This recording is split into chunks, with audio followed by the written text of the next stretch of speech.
I survived a car crash that killed 4 people, and now the victims' families are calling me selfish for refusing to celebrate it. I don't know if I'm losing my mind or if everyone else is. 5 years ago, I was in a car accident, a bad one. 4 people died. I survived. And ever since then, people keep telling me how lucky I am, how I should be grateful, how I should celebrate being alive. But here's what no one talks about. I don't feel lucky. I feel like I should have died too. And now, because I won't stand up at a memorial and smile about surviving, the families of the people who died think I'm a monster. Let me explain. It happened in March 2020. I was 23. I was a passenger in my friend Derek's car. We were driving back from a concert late at night. There were 6 of us total. Derek was driving. His girlfriend Maya was in the front seat. In the back, me, Derek's cousin Josh, and 2 of Josh's friends, Tara and Sean. We were on the highway. It was raining. Derek wasn't drunk. He wasn't speeding. He wasn't texting. A semi-truck in the next lane had a tire blowout. The truck swerved into our lane. Derek tried to avoid it.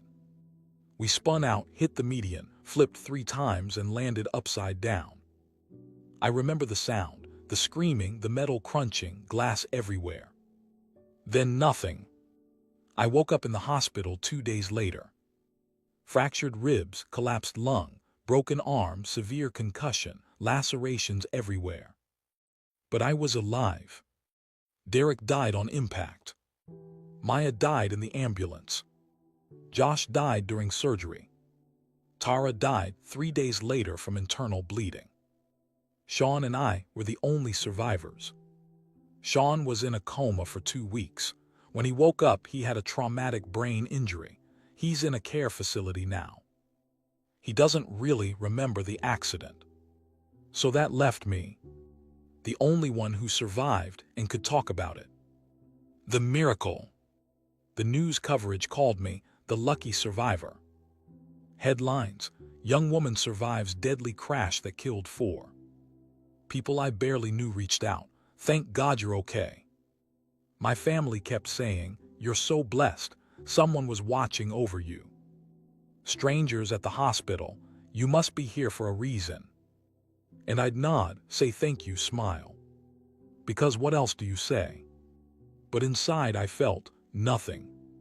No, that's not true. I felt guilt. Why did I survive and Derek didn't? Why Maya, who had just gotten engaged? Why Josh, who was starting medical school? Why Tara, who had a 4-year-old daughter? I was in the middle seat. Statistically, I should have been the most injured. But I lived, and they didn't. No one wanted to hear that, though.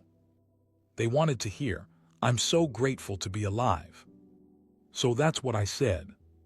For a while, about 6 months after the accident, the families organized a memorial.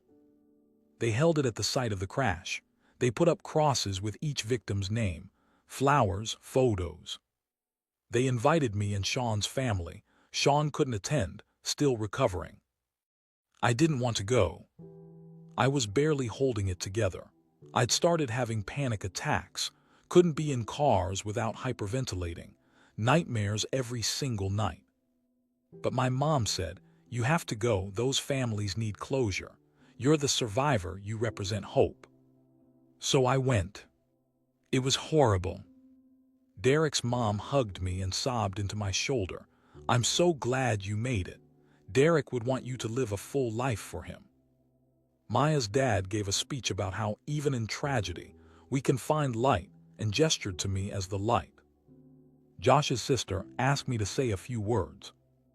I stood up in front of maybe 60 people and said, I wish I could tell you why I survived and they didn't. I can't. I think about them every day. I'm sorry I'm here and they're not. People cried, hugged me, told me I was so strong. I went home and had a panic attack that lasted 3 hours. The memorial became an annual thing. Every March on the anniversary, the families gather at the site. They release balloons, share memories, support each other. And every year, they invite me. The first year I went, like I said. The second year I went. It was slightly easier, but I still had nightmares for weeks after. The third year, I didn't go. I told Derek's mom I couldn't handle it. That being there triggered my PTSD. She said she understood. But then I saw the Facebook posts from the memorial. Photos of the crosses, the flowers, and this caption from Maya's mom. Another year without our angel. Today we gathered to remember the 4 beautiful souls taken too soon. We missed our survivor this year, but we understand healing looks different for everyone. Read. The comments were supportive, but I felt the weight of expectation. Last year was the 4th anniversary. Again, I was invited. Again, I said I couldn't attend. This time, the response was different. Derek's mom called me. "Sweetheart, I know this is hard, but the families really need you there. You're the connection to them. You were there when they took their last breaths. We need to hear from you." I tried to explain. I can't relive it every year. I'm in therapy. I'm on medication. Being there sets me back months. She paused. "Then we lost our children. You lost friends. It's not the same." That stung. But I held firm. "I'm sorry, I can't." She said she understood. But then the memorial happened. And this time the posts were different. Maya's dad posted, "4 years without our daughter. We gather to honor her memory, even when others choose not to." Tara's mom shared a long post. "Today we remembered our girl. It's hard when the one person who could tell us about her final moments chooses not to be here. We understand trauma is real, but so is our grief. We just wish she could find the strength to honor them once a year." The comments started piling up. "She's probably trying to move on, can't blame her." But they can't move on. Their kids are dead. She survived. The least she could do is show up. Survivor's guilt is real. Let her heal. It's been 4 years. I saw all of it. I didn't respond. A week later, Josh's sister messaged me directly. "Hey, I need to be honest with you. A lot of us are hurt that you won't come to the memorials anymore. We don't get to hug our siblings. We don't get to hear their voices. But you do. You were there. You heard Derek's last words. You saw Maya before she was gone. And you won't even share that with us. It feels selfish." I stared at that message for an hour. Then I wrote back.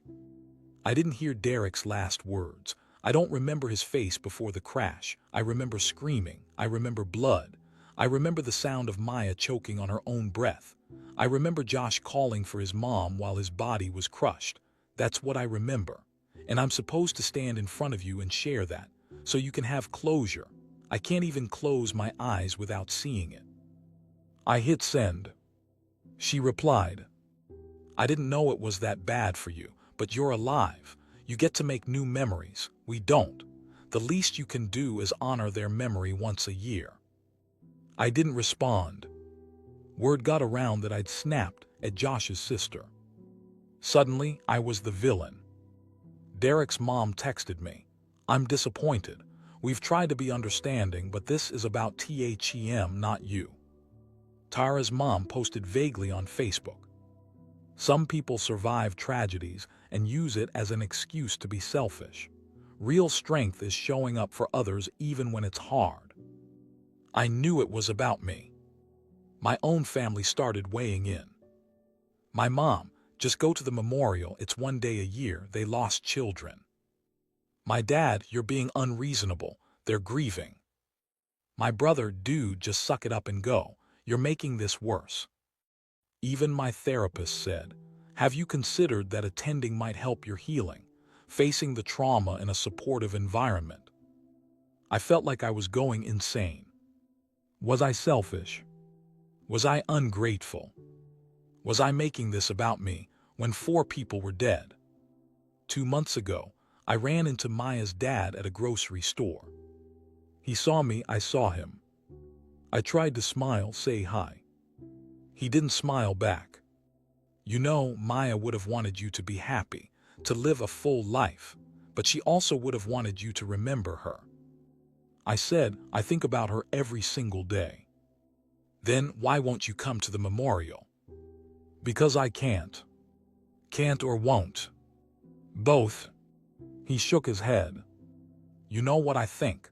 I think you feel guilty, and instead of dealing with it, you're avoiding us, because we remind you that you lived and she didn't. I felt my throat tighten. That's not. My daughter is dead. You're standing here buying groceries, living your life, and you can't even show up once a year to say her name. People in the store were staring.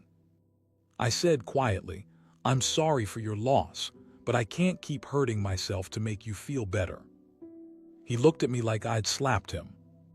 Hurting yourself? You think standing at a memorial for an hour is hurting yourself? Try burying your child.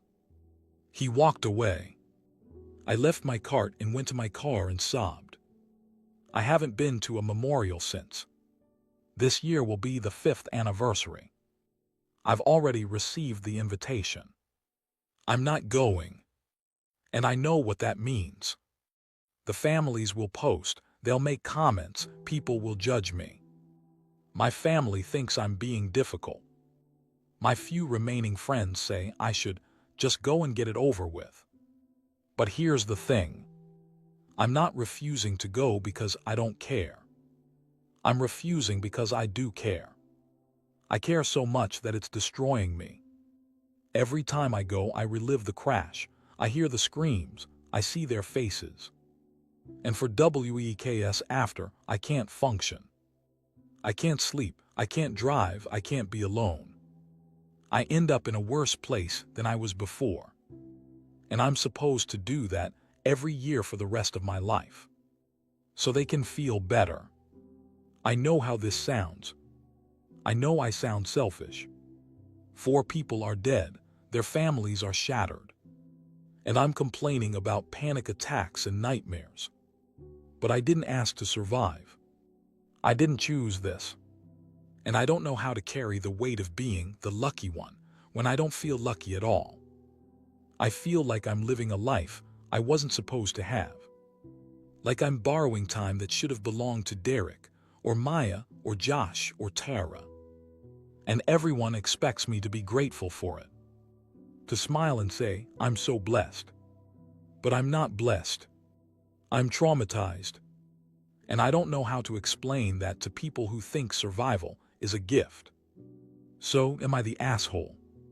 For refusing to go to the memorials. For prioritizing my mental health over their closure. For not being the grateful survivor they want me to be. I don't know. Some days I think I'm doing the right thing, protecting myself, setting boundaries. Other days, I think I'm a coward who's abandoning people who need me. The families think I'm selfish. My therapist says I'm protecting myself. My family says I'm being difficult. And I'm just tired. Tired of feeling guilty for being alive. Tired of being told I'm lucky. Tired of being expected to perform gratitude for a life I didn't choose to keep. I still can't drive. I take Ubers, buses, trains, anything but cars. When I do have to be in a car, I sit in the back middle seat, hands gripping the seat in front of me, counting my breaths. I haven't been on a highway in 5 years. I have nightmares 3, maybe 4 times a week. I'm on 3 different medications. I lost most of my friends. They didn't know how to handle the girl from the crash. I dropped out of college, couldn't focus, couldn't sit in classrooms without panicking. I work remotely now, barely leave my apartment. This is my life. This is what lucky looks like. Next month is the 5th anniversary. I won't be there. And I'll see the posts, read the comments, feel the judgment. But I'll be alive. Broken, traumatized, guilty. But alive. And I'm trying to figure out if that's enough. Derek, Maya, Josh, and Tara were 23, 24, 22, and 25 years old. They are survived by parents, siblings, and loved ones who miss them every day. I think about them every day too, just differently. If you're a survivor struggling with guilt, you're not alone, and you're not selfish for trying to heal.